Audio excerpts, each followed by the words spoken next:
नमस्कार दोस्तों, मैं वर्तमान में उत्तर प्रदेश सरकार ने जो पंचायत सहायक oblique accountant oblique data entry operator की जो जगह निकाली हैं, जिनकी संख्या लगभग 58,000 से ज़्यादा है। प्रत्येक ग्राम पंचायत में एक पुरुष या महिला की नियुक्ति होनी है, जिसका काम ग्राम पंचायत में सचिवालय में ग्राम प्रधान अथवा ग्राम सचिव के सहायक के तौर पर काम करना है। उसकी जगह निकाली गई है, जो बड़ी इम्पोर्टेंट अगर नौकरी है। साथ के साथ ये नौकरी मानदेय पर आधारित है, जिसमें मानदेय 6,000 रुपये ग्राम पंचायत से ही दिया जाएगा। परंतु आपके गांव में नौकरी लग रही है, ये बहुत बड़ी बात है और इसमें बहुत बड़े कंपटीशन देने की आवश्यकता नहीं है। इसमें जो योग्यता है उसको बारी रखा गया है। 10वीं और 12वीं में औसत के तौर पर जिसके अंक ज़्यादा होंगे उसको ये नौकरी दे दी जाएगी। इस नौकरी के लिए जो उम्र है वो 18 साल से 40 साल तक इसकी उम्र निर्धारित की गई है। पिछड़ी जाति SC ST को 5 वर्ष की छूट मिलेगी और सरकार द्वारा मान्य अन्य जहाँ छूट दी जाती है उन लोगों को छूट मिलेगी। ये इसमें उम्र का लिमिटेशन है। साथ के साथ इसके फॉर्म भरने की तिथि 2 अगस्त से शुरू होती है और 17 अगस्त को इसकी अंतिम तारीख है। तो आप इसमें विशेष ध्यान दें, अपना फार्म जल्दी से जल्दी सबमिट करें। आपको फार्म भरने के लिए आप फार्म 3 स्थानों पर जमा कर सकते हो। आप अपने गांव में ही ग्राम सचिव को फार्म जमा कर सकते हैं। आप अपने ब्लॉक स्तर पर ब्लॉक अधिकारी के कार्यालय में आप अपना फार्म जमा कर सकते हैं, अथवा ज़िले में जिला पंचायत राज अधिकारी के यहाँ पर अपना फार्म जमा कर सकते हैं। साथ के साथ देखने वाली बात यह है कि आपका फार्म ये सुनिश्चित हो जाए, जमा हो जाए। आप कोशिश करेंगे कि आप अपने फार्म की रिसीव अवश्य ले लें।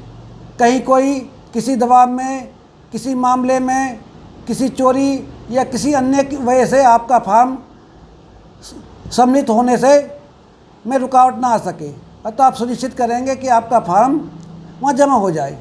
साथ के साथ जो इसका सिलेक्शन होगा उसके लिए मेरिट बनाई जाएगी और मेरिट में पहले नंबर पर, दूसरा नंबर, तीसरा नंबर क्रम से घटते परसेंटेज के घटते क्रम पर मेरिट बनाई जाएगी।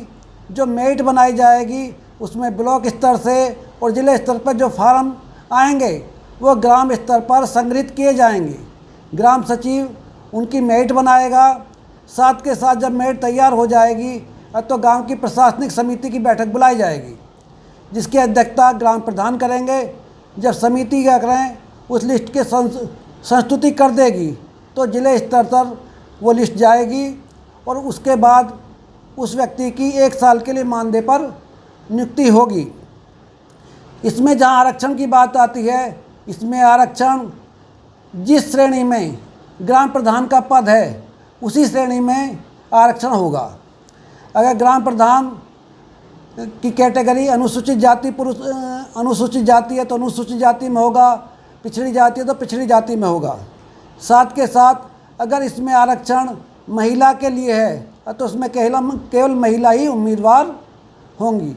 जहाँ तक जनरल कैटेगरी की बात है, अगर किसी गांव में देखने में ये आया है कि वहाँ जनरल कैटेगरी में ग्राम प्रधान का पद था और वर्तमान में कोई पिछड़ी जाति का या SC कैटेगरी का प्रधान चुना जाता है, तो उसमें जनरल कैटेगरी के सभी आदमी फार्म भर सकते हैं। अतः ये थोड़ा ध्यान रखने वाली बात है। साथ सबसे बड़ी बात यह है, एक जो उम्मीदवार हैं, जो नौकरी के इच्छुक हैं या उनके परिवार वाले, उनके जानने की इच्छा होगी इसमें काम क्या करना होगा, उनके काम की प्रवृत्ति कैसे होगी, काम के घंटे क्या होंगे, ये सबसे बड़ी जानने वाली बात है। उनकी नियुक्ति गांव में होगी और गांव में ज़्यादातर गाँव में पंचायत घर पहले से ही उपलब्ध हैं। जिन गाँव में पंचायत घर नहीं है वहाँ अगले आने वाले दिनों में यथाशीघ्र पंचायत घर बनने जा रहे हैं। तो जो पंचायत घर वर्तमान में ग्राम सचिवालय के तौर पर काम करेंगे, जहाँ पर आंगनवाड़ी, आशाएं, बैंक सखी भी अपना कार्य उसी पंचायत घर से करेंगी। जहाँ पर पंचायत घर की सबसे बड़ी जिम्मेवारी पंचायत सहायक की होगी, जिसका सुबह पंचायत को के खोलना और शाम को बंद करना तक की जिम्मेवारी उसकी होगी। वो काम क्या काम करेंगे? काम उन्हें प्रत्येक वो काम करना पड़ेगा जो ग्राम पंचायत में ग्राम सचिव करता है। उसके लिए जो गांव की विभिन्न योजना हैं उनको संचालन में ग्राम सचिव की मदद करनी पड़ेगी, ग्राम प्रधान की मदद करनी पड़ेगी, उनके अलग अलग योजनाओं की डाटा एंट्री करनी पड़ेगी, उनके जो योजनाओं का लाभ दिया जाना है जनता को उसमें सहायता करनी पड़ेगी, जो ग्राम पंचायत के रिकॉर्ड्स होते हैं उनको मेंटेन करना पड़ेगा, और साथ के साथ जो भी निर्देश ग्राम सचिव उनको बराबर देंगे प्रत्येक वो काम उनको करना पड़ेगा, जिसमें कुछ फील्ड का गांव में जाने का भी कुछ काम हो सकता है। और साथ के साथ ग्राम सचिव वही काम कहेंगे जो पंचायत राज एक्ट में है, और साथ के साथ वो विभिन्न का शासकीय योजना हैं जो शासक के नीति निर्देश हैं वही काम आपको करने पड़ेंगे। आपको प्रत्येक काम वो करना पड़ेगा जो शासन की मंशा है, जो शासन का कार्य है। और ये बड़ा ही क्या करें एक महत्वपूर्ण पद है। इस पद पर रहते हुए वो गांव के गरीब आदमियों की सेवा कर सकते हैं, गांव के विकास में भागीदारी कर सकते हैं। गांव का व्यक्ति होने के नाते उसे हर योजना पता होती है, तो इस नौकरी को करते हुए उसे गांव में मान सम्मान मिलेगा और शासन में अपनी योग्यताओं के हिसाब से अपने गांव के विकास में वो योगदान कर सकता है। और साथ के साथ उसको 6,000 रुपये मानदेय मिलेगा। और ये फ़िलहाल नौकरी 1 साल के लिए है, और उसके अच्छे गुणों के आधार पर, अच्छे कार्य के आधार पर वो नौकरी बढ़ाई जाएगी। और लगभग अगर इस प्रकार की जो नौकरी एक बार लग जाती हैं वो अक्सर बढ़ाई जाती हैं, बशर्ते कि उसके कार्य में कोई कमी ना हो। तो मैं ये कहना चाहता हूँ कि आप एक अच्छा जॉब प्रोफाइल है जो गांव के गांव में मिल रहा है, और जितने योग्य कैंडिडेट हैं तो उनमें से ज़्यादातर जो गांव स्तर पर नौकरी करना चाहते हैं, या जब तक कोई बड़ी नौकरी नहीं मिलती तब तक कोई अपने रोजगार का साधन अपनाना चाहते हैं, वो पंचायत सहायक के लिए अप्लाई करें, और आपकी योग्यता के हिसाब से, निष्पक्ष हिसाब से आपको नौकरी मिलेगी।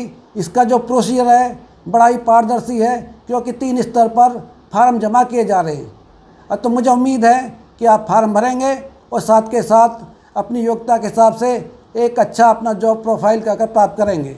धन्यवाद।